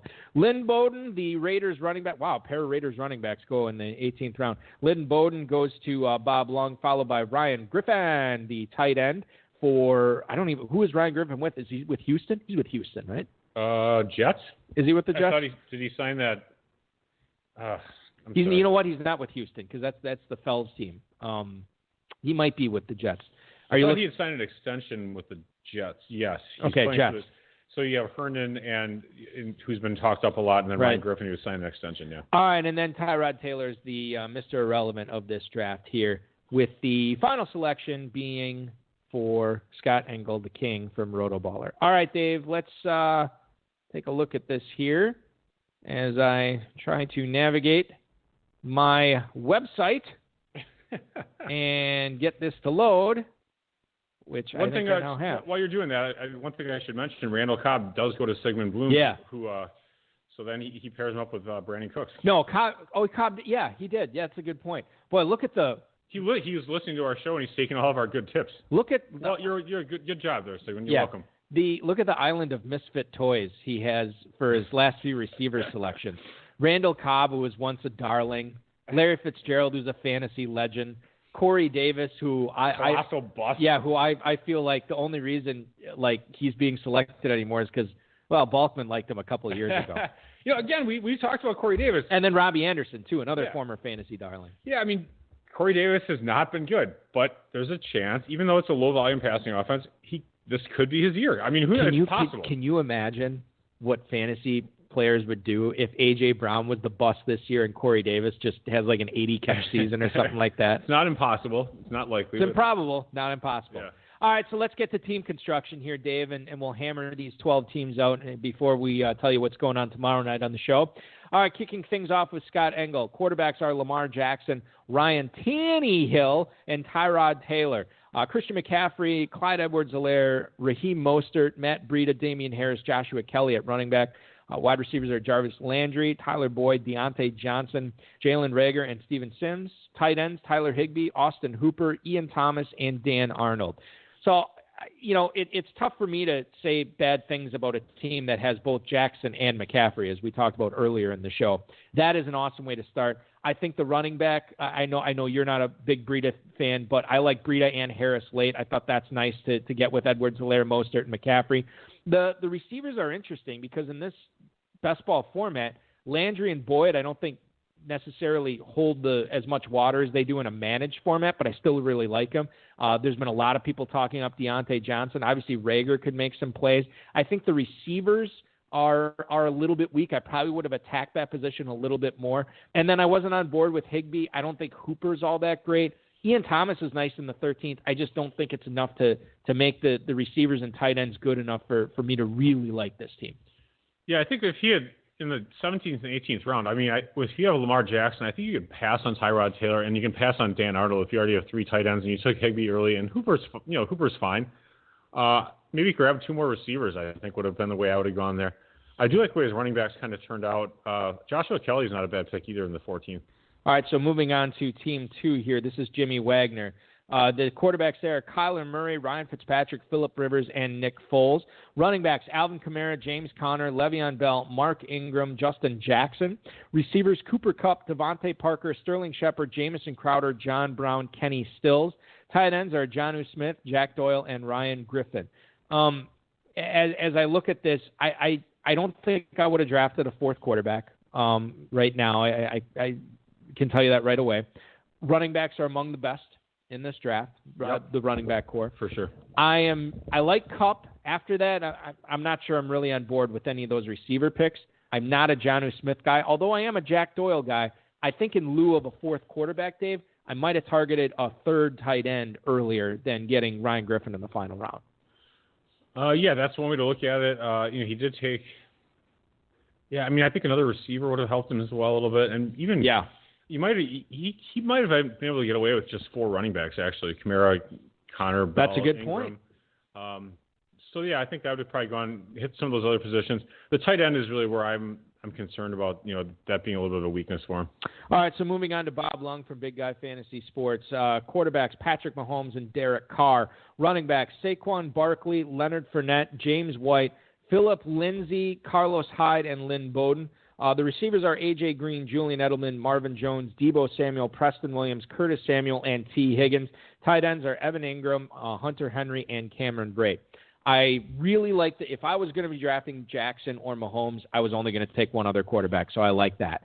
Although the one thing about that is Derek Carr, I mean, he does have Mariota behind him, so it's not like Derek Carr couldn't lose his job. So that's a little bit of a concern. I'd rather have like a Rivers type player. I mean, granted he went earlier, but you know what I mean? A player that's, Rivers has the job. You know what I'm saying? Yeah, anyway, I get it. Go ahead. Sorry to interrupt. All right, so like Haskins would have made some sense there. Sure, yeah, exactly. Or like Darnold. I mean, who else is going to be the quarterback there instead of Darnold? So the quarterbacks I'm totally on board with. The receivers, I thought he took some chances on some guys that could really pay off big, and he's got a lot of depth there. That's great. Tight end, Evan Ingram, Hunter Henry, and then getting Cam Brate in the 17th. I think we all forget about Cameron Brate because of the Gronk factor. I think that he's a great number 3 tight end. The question mark is, are Barkley and Fournette enough to carry this team? Now, he gets White, and then Lindsey and Hyde probably need some injuries to stay relevant. So the question is, can the running backs keep this team charging ahead? Because I think the rest of the team will. I think that, this team actually has some serious upside and has a chance to win the league because he's got an elite quarterback, he's got elite tight ends, he's got elite top running backs. He just doesn't have running back depth. But White, Lindsey, and Hyde, those guys are all going to get some action. And if his receivers, I mean, there's a lot of veterans. You have A.J. Green, Edelman, Marvin Jones. Those are some good vets. So I do kind of like his team, actually. I like how he works it out. Yeah, the running backs pay off. In my opinion, I think this is one of the teams to beat here in this league. All right, so moving on to Tom Greenwald's team here. Dak Prescott, Daniel Jones are the quarterbacks. Running backs, Ezekiel Elliott, Jonathan Taylor, Cam Akers, Tony Pollard, Anthony McFarland, and Raquel Armstead. Wide receivers, DeAndre Hopkins, Robert Woods, Will Fuller, Darius Slayton, Anthony Miller, Deshaun Jackson, Hunter Renfrow. Tight ends, Jared Cook, O.J. Howard, and Gerald Everett. This, to me, is a really solid team. I don't think it necessarily stands out anywhere to me right now. I think it could stand out big time if Taylor and Akers hit. Yeah, when I look at this team, I look at a lot of players he took. There's a lot of players that I just generally I'm not drafting, but the team actually worked out pretty all right. Hopkins, Woods, Fuller, Slayton, Miller, Djax, Renfrow. that's a solid, it's a well-balanced stack of wide receivers. Running backs kind of the same thing. There's risk though when you have Jonathan Taylor and Akers as one of them has to kind of hit. Yep. Otherwise, this team is screwed. Yeah. So I think that's a little bit of a concern there. But quarterbacks are good. It's got a shot. It's definitely a solid team. Yeah, for sure. Pat Thorman from EstablishTheRun.com. This is his team. Cam Newton, Ben Roethlisberger, Tua Tagovailoa. Then you have Dalvin Cook, Aaron Jones, Kareem Hunt, Tevin Coleman, Antonio Gibson at running back. Terry McLaurin, Marquise Brown, Michael Gallup, Christian Kirk, McCole Hardman, Alan Lazard, James Washington, Mohamed Sanu at receiver. Tight ends are Mark Andrews and Eric Ebron. Okay, no problem with the quarterbacks, no problem with the running backs. I think you did a great job there. The question comes in, and I know there's a lot of depth at receiver on this team, but to have Marquise Brown as your number 2, I'm a little shaky about. Gallup with the emergence or potential emergence of Lamb, I think there's a little bit of a question mark for him being your number 3 receiver. Christian Kirk obviously has to deal with the arrival of DeAndre Hopkins. But I like the stabs late. Lazard, Washington, Sanu, those guys are going to have startable weeks. Tight end. Eric Ebron, not sure if he's going to be the starter. And then you have Mark Andrews. Who's going to start over Vance McDonald? Yeah. Yeah. And then you have Mark Andrews, who, again, he's saying all the right things with COVID right now, but he does have type 1 diabetes. So he needs to stay healthy and stand out. Otherwise, this team could be in rough shape. Yeah, that's a good point about the tight ends and only drafting 2 of them. There is some risk there for sure. If Andrews is fine, and I'm not too concerned about Ebron losing his job to Vance McDonald, who never does anything. He always just gets talked up and hyped up and never does crap. But outside of one season of Ebron's career, he's always gotten talked up and hyped up and never done anything. They talk about all the time about how he drops balls. Yeah, well, that's every true. year. That he does return value in drop ball leagues. The receivers. I think I like the receivers a little bit better than you do. I think Marquise Brown, Gallup, and Kirk is a nice trio there in the 6, 7, 8 range.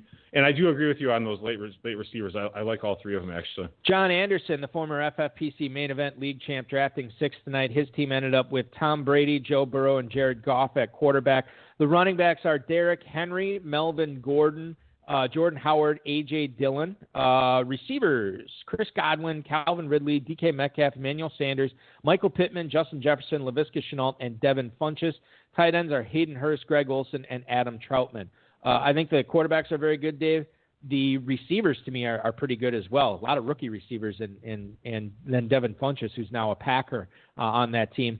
Tight ends, Hayden Hurst is a solid number 1. Greg Olsen, okay, maybe that'll work at number 2. And then Adam Troutman, I'm just kind of whatever on right now to be a number 3 tight end in New Orleans. The concern here is running backs to me.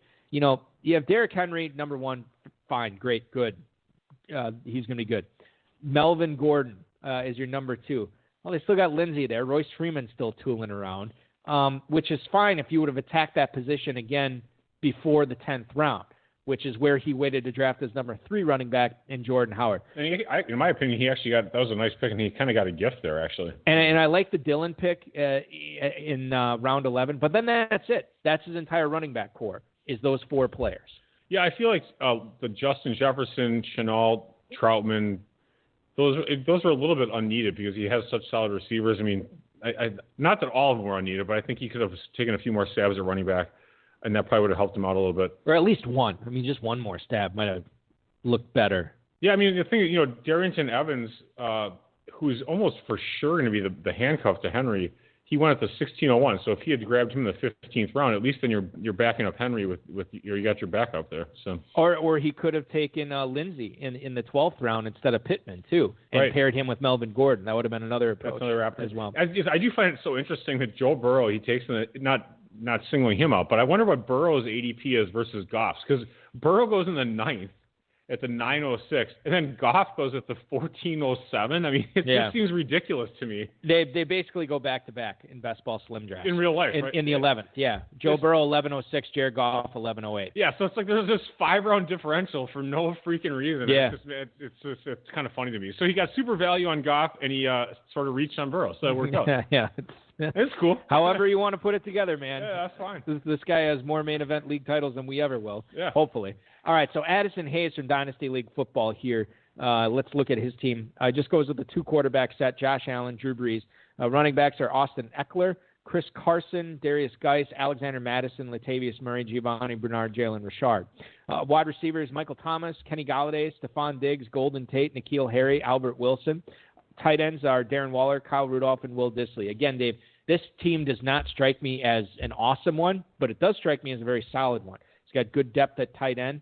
I think you'll be fine with Allen and Breeze as your only two quarterbacks there. The running backs, let's talk about this here for a second. You have Madison, who's the handcuff to Cook. You have Murray, who's the handcuff to Kamara. You have Bernard, who could be the handcuff to Joe Mixon. And then the pass-catching back, Jalen Richard, in Las Vegas, where he, it seems like Josh Jacobs always comes off the field in pass-catching situations there. So to build the kind of the back, build your running back core through the back door, I guess is what he did. I think that was a nice little job there. And then his top three receivers I can get on board with. Again, not a super, oh my gosh, how did he ever put this together team, but a really solid team. And given that this is his first FFPC draft, I thought he did a great job. Yeah, it worked out pretty well for him. His tight end depth is weak, as he kind of alluded to, or you mentioned it, that he kind of, I don't want to say he got caught, with his pants down or anything, but, Rudolph and Dissly are pretty bad as your second and third tight ends. But he might be fine with Waller. If Waller's producing, the rest of his team is pretty rock solid. I thought the Tate and Harry picks at wide receiver were pretty good in the 12th and 13th. I'll say this about FFPC tight end draft strategy. You have, and Addison kind of brought this up on the air. I don't like tight ends after my top targets are gone, top 5 or 6, whatever. I don't like them either. They're not good. There's a lot of warts there. But you do still have to, you can't ignore the position. And you might have to grab a guy that you're not totally on board with. And I think that was where I probably, as you stated, I probably would have gone somebody earlier than Kyle Rudolph as my number 2 tight end, even if I wasn't in love with or liked any of those guys. You got to get somebody. Sometimes you kind of have to force that pick because there is that second tight end run, and otherwise you get stuck with just terrible players. All right, so Richard Mallon was drafting 8th tonight, and this is a team I talked up in the first half of the draft. Let's take a look at see if I feel the same way after the entire draft is over. So Richard gets Mallon gets Garoppolo, Darnold, and Haskins as his quarterbacks. Running backs are Miles Sanders, Todd Gurley, Ronald Jones, Keyshawn Vaughn, Tariq Cohen as his running backs. Wide receivers, Julio Jones, Mike Evans, A.J. Brown, Keenan Allen, Jerry Jeudy, Brashad Perriman, Denzel Mims. Tight ends are Mike Gesicki, Chris Herndon, and Jay Sternberger. So I think people should take this with a grain of salt when I talk about people's quarterbacks. I pretty much ignore quarterbacks to points where I probably shouldn't. And so if you get 2 or 3 quarterbacks in a best ball slim, it's hard for me to say anything negative about it. Richard Mallon waited until the 15th round to take a quarterback, and I'm still not saying anything negative about his core of Garoppolo, Darnold, and Haskins in this format. The running backs, I loved Gurley, but Davey ignored him after round 10. He basically got Sanders, Gurley in the Bucs backfield, adds Tariq Cohen, and he decides he's good after that and then focuses on other positions. I love the top 4 receivers. I know you kind of like Jeudy this year, Brashad Perriman, and Denzel Mims. You're basically guaranteed the Jets' number 1 receiver that way. I love me some Jay Sternberger. You pair Herndon along. He's got this jet stack going here, basically, with the receivers. He gets Herndon. Is that a good thing? And he gets Herndon and Darnold. Well, I don't know, but when you're paying that little, I know. They make some sense there. I don't know if that was intentional. But I still like this team. I think it's good. Running backs stay healthy. He'll be fine. Yeah, I like the team overall. I think he sacrificed quarterback and he sacrificed tight end to some extent to build the running backs and receivers, which are quite strong at the top end. They really are quite good. He got super value on Gurley in the 4th. I think, Gurley made that statement, and then the NFL and NFLPA made the agreement. Why? I don't understand why Gurley's falling at all. He's fine. He's going to play. Yeah. I think that's ridiculous that he's falling. So he got that gift given to him. Julio Evans, A.J. Brown, Keenan Allen, that's a super solid. His top 6 rounds are fantastic. Yeah. And even after that, I don't see a lot of problems with the picks. Quarterbacks, I would like it to be a little bit better, but I mean, the rest of his team is pretty darn good. He's going to be a tough team to compete with. All right, we talked to Todd Burrows from the Run to Daylight podcast earlier in the show. This is what his team ended up being tonight. Carson Wentz, Teddy Bridgewater, Gardner Minshew are his quarterbacks. His running backs are Kenyon Drake, Damian Williams, DeAndre Swift, J.K. Dobbins, Boston Scott.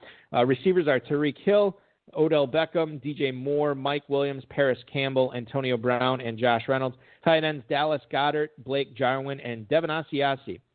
The quarterbacks are fine. The running backs, he took a lot of swung for the fences with some of these picks. Damian Williams, DeAndre Swift, J.K. Dobbins, Boston Scott, and then that was it, and that's all he has behind Kenyon Drake. Sure. Then you look at the receivers. Top three are great in my opinion, but then after that, Mike Williams, run-based offense, I don't know. Paris Campbell, they drafted Michael Pittman. You kind of know what they think about Campbell at this point. Antonio Brown, to me, is not going to have any kind of impact this year. I'm not a Josh Reynolds guy. Tight ends, I wouldn't be drafting Devin Asiasi, but I guess, he could be a starter for New England. And then Goddard and Blake Jarwin just doesn't get my juices going either. No, I hear you. I mean, I actually like Goddard. Jarwin, whatever.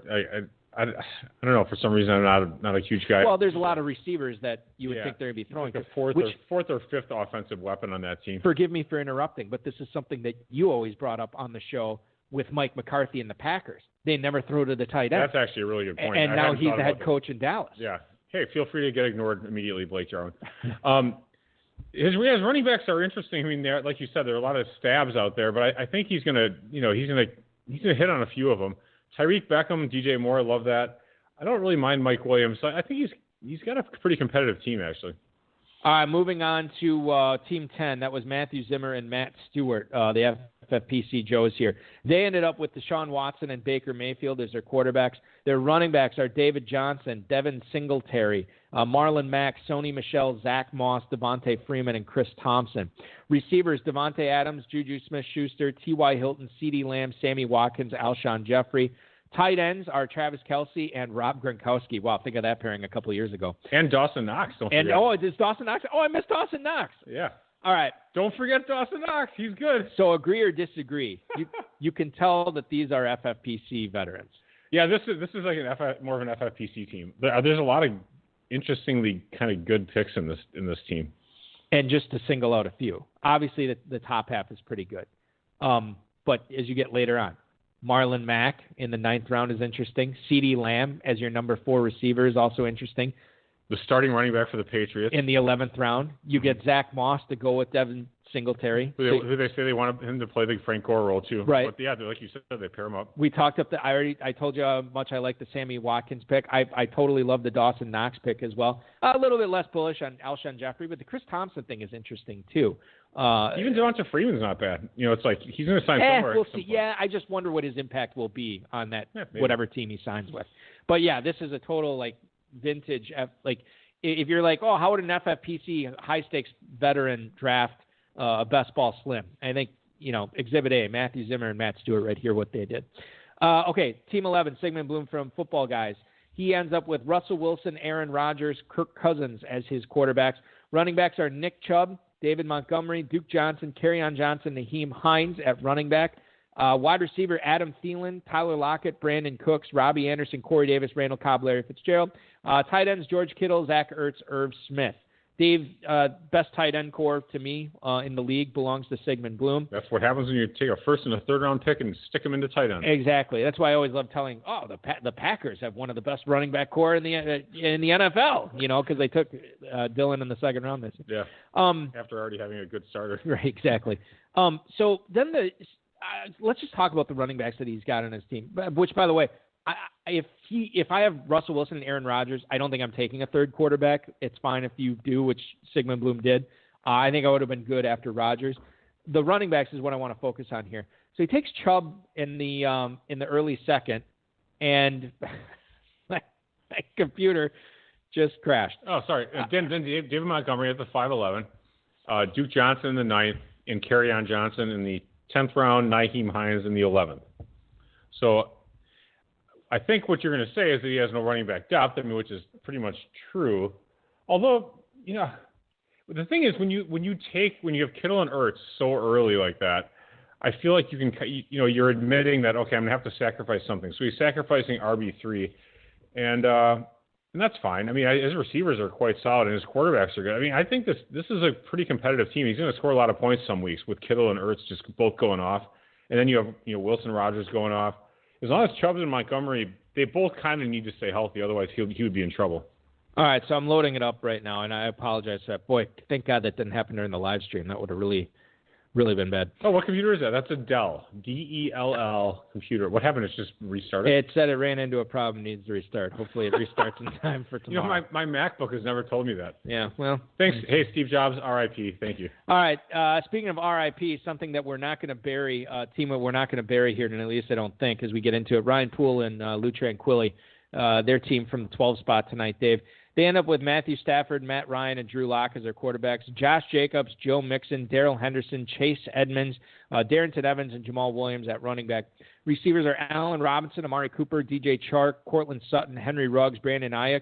Tight ends are TJ Hawkinson, Noah Fant, and David Njoku. Excuse me. Okay. Quarterbacks are fine. The running backs are interesting because after they go running back to start, they don't take another one until round 12, and he could be like an also ran at that point. It's a stab with Henderson. It's a stab with Edmonds. A stab with Evans, too. I mean, after that, and Jamal Williams, these guys all need to rely on injuries to have any kind of impact this season. They're going to have to work the waivers. Yeah, exactly. The receivers I think are great to wait until the third round and then get Robinson, Cooper, Chark, and Sutton. Why is Cooper going late? With everybody talking up Dallas's offense, Cooper keeps going late. But I guess the 401, maybe that's not late. I should look up that's about where he goes. The tight ends too. I mean, you kind of need some second-year breakouts from Hawkinson and Fant. So this team has potential, but I'm a little bit cautious on crowning this team as one of the big contenders of this league. Yeah, it's interesting. The first 10 rounds. When they made their pick, they would always take the same position. It'd be running back, receiver, tight end, quarterback. That's probably because they're on the end, because then that way they don't get caught with their pants down. Apparently, I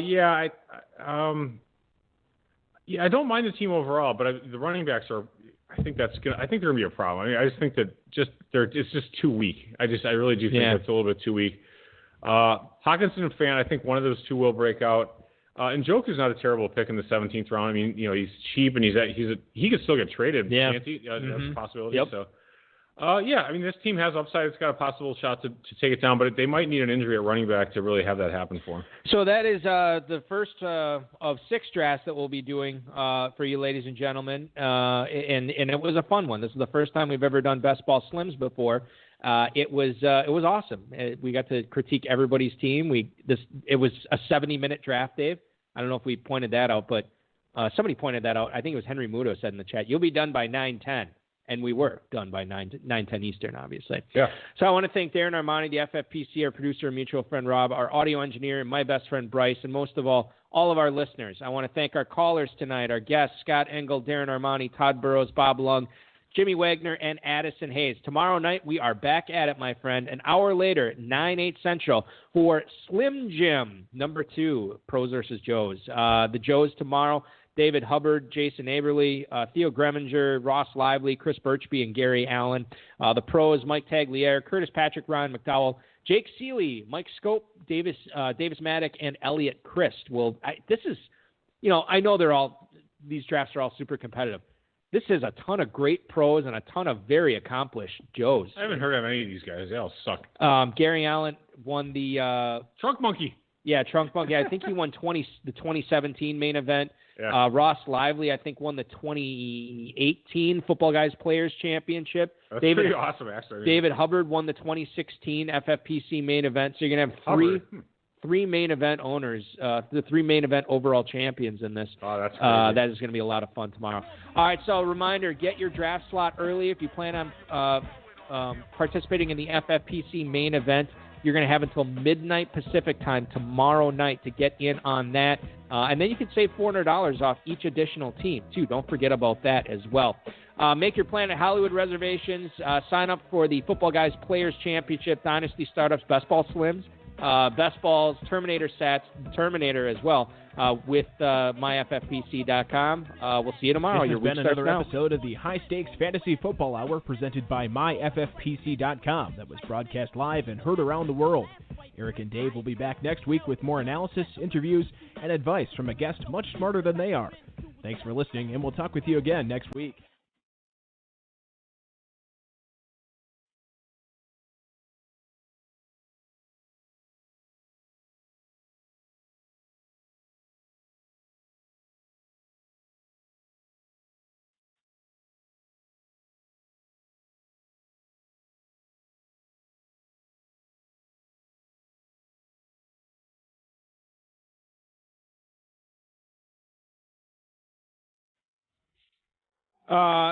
Ryan Poole chiming in the chat.